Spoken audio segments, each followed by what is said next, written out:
সাত সকালে করিমগঞ্জ তথা বর্তমান শ্রীভূমি শহরে ভয়ঙ্কর অগ্নিকাণ্ড।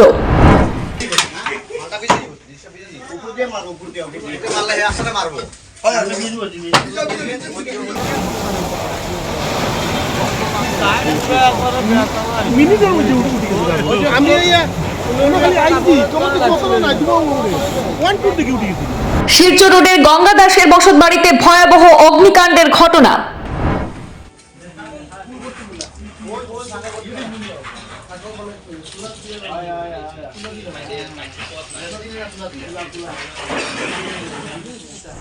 দমকলের 3টি ইঞ্জিন ঘটনাস্থলে পৌঁছে আগুন নেভাতে সক্ষম হয়। ঘটনাস্থলে উপস্থিত হয় এসডিআরএফ বাহিনীও এবং আগুন নিয়ন্ত্রণ করার চেষ্টা করে। রান্নাঘর থেকে আগুনের সূত্রপাত বলে সন্দেহ করা হয়েছে। ক্ষয়ক্ষতির পরিমাণ কয়েক লক্ষ টাকা হবে বলে জানা যায়। আরো একবার জানাচ্ছি দর্শকদের, আজ সোমবার সাত সকালে শ্রীভূমি শহরে এক ভয়ঙ্কর অগ্নিকাণ্ডের ঘটনা সংঘটিত হয়েছে। শিলচর রোডের গঙ্গা দাসের বসত বাড়িতে ভয়াবহ এই অগ্নিকাণ্ডের ঘটনা সংঘটিত হয়েছে। রান্নাঘর থেকে আগুনের সূত্রপাত বলে সন্দেহ করছেন জনগণ। মুহূর্তের মধ্যে আগুন গ্রাস করে নেয় পুরো বসত বাড়ি।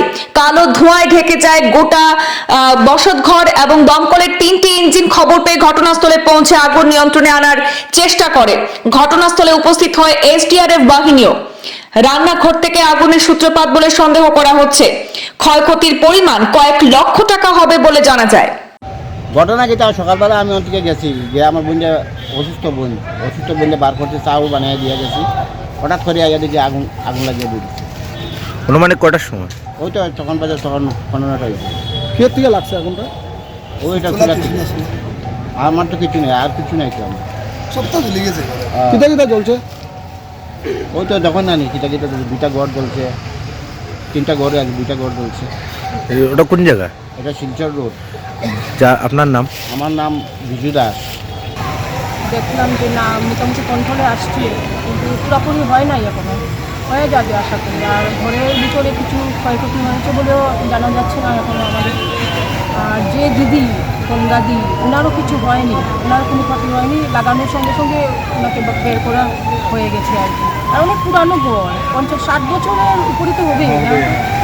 আগুনটা কি থেকে লাগছে বলে জানেন? উনি চুলায় কি বসিয়েছিলেন, চুলায় বসিয়ে, বয়স্ক মানুষ তো হয়তো ভুল হয়ে গেছে আর কি, আগুনটা বেড়ে গেছে, কিচ্ছু করার ছিল না, বাড়তেই চলছে। উনি পরে বের হয়ে আসছেন, তারপরেই তো পাড়ার প্রতিবেশী আসলো, ধুমা দেখে আমরাও আসলাম। প্রায় 45 মিনিট আগে আমাদের এই প্রতিবেশী বাপ্পা দাস তথা যে ঘরটা জ্বলছে সে হচ্ছে গঙ্গা দাস, তার বড় বোনের ঘর। আগুন লাগার খবর পেয়ে আমরা ছুটে আসি, এসে দেখি যে 2টা ঘরে মানে সম্পূর্ণ জ্বলে গেছে। কিন্তু অনেক পুরনো ঘর ছিল এবং এনডিআরএফের যে মানে অ্যাক্টিভিটি সেটাও ভালো, মানে সঙ্গে সঙ্গে ওরা এসে মানে আগুন নিভাচ্ছে। কিন্তু ঘরটা অনেক পুরানো। যাই হোক, কিছু রক্ষা হয়েছে, কিন্তু আর যদি দেরি হতো তাহলে অনেক জিনিসও ক্ষয়ক্ষতি হতো। কিন্তু ক্ষয়ক্ষতির পরিমাণটা এখন আমরা বুঝতে পারছি না, ওরা বলবে তো লাস্টে বুঝা যাবে কী ক্ষয়ক্ষতি হয়েছে।